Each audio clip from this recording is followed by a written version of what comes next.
Et si je vous disais que vous oubliez 80% de ce que vous apprenez? Ouais, 80%, c'est énorme. Et pourtant, c'est normal.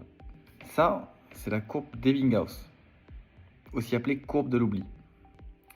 Ebbinghaus, c'est un psychologue du 19e siècle. Il a été le premier à mesurer scientifiquement la vitesse à laquelle on oublie.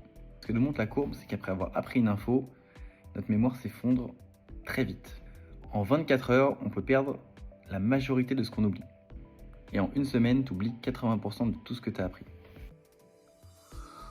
Sauf qu'on peut contrer ça avec un truc très simple, réactiver l'information.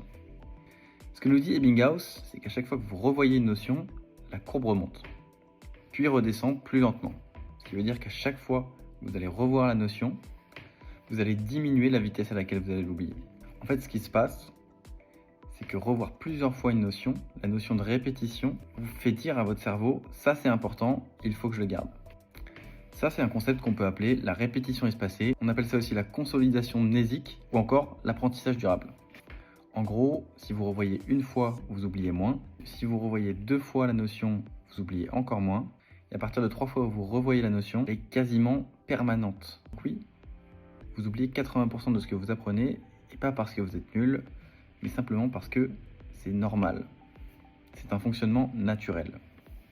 La conclusion d'Ebbinghaus, c'est qu'apprendre, c'est surtout espacer, répéter et réactiver.